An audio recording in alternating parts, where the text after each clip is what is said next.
Ton cou est comme la tour de David bâtie pour servir d'arsenal à laquelle pendent 1000 boucliers. Cantique des Cantiques 4:4. Comme la femme malade qui était courbée et que le Seigneur guérit, ainsi l'âme était autrefois courbée et ne pouvait se redresser. Luc 13, 11, 13.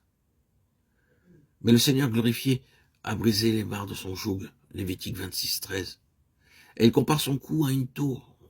Ce n'est pas qu'elle marche, le cou tendu, ou que son attitude soit orgueilleuse. Ésaïe 3, 16.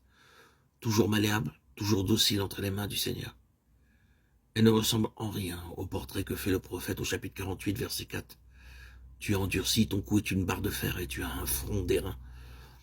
Son cou est comparé à la tour de David, l'arsenal aux 1000 boucliers. Car par son union avec le Seigneur, puissant dans les combats, par sa droiture, par sa constance, sa course sans déviation, elle est invincible, puisque son bouclier c'est Dieu lui-même. Elle est donc prête pour la guerre contre les puissances des ténèbres, dont les assauts deviennent de plus en plus terribles à mesure qu'elle progresse dans la vie céleste. Tes seins sont comme 2 fans jumeaux au milieu des lys. Cantique 4:5. Les fans sont les petits du daim. Les seins, comparés aux fans, peuvent indiquer la capacité de l'âme rachetée pour recevoir et transmettre aux autres la vie divine.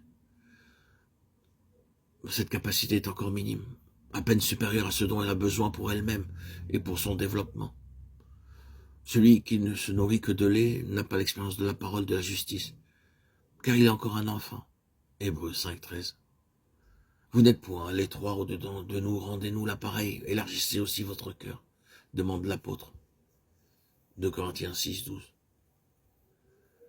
Le Seigneur, ressuscité par à l'âme rachetée par métaphore, il vient d'énumérer les caractéristiques de la nouvelle création, caractéristiques que nous trouvons aussi indiquées dans les épîtres de Paul.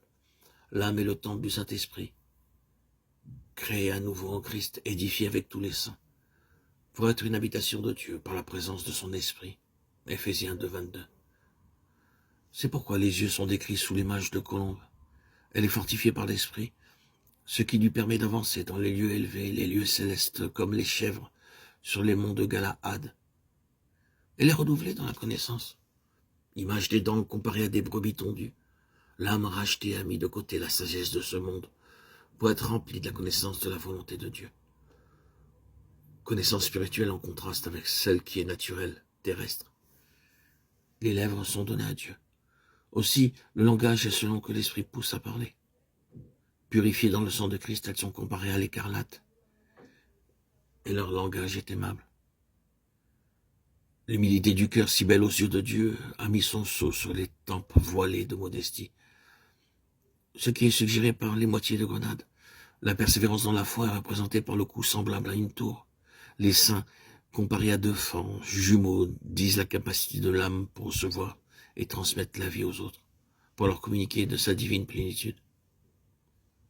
Si quelqu'un est en Christ, il est une nouvelle créature, les choses vieilles sont passées, voici toutes choses sont devenues nouvelles. 2 Corinthiens 5:17.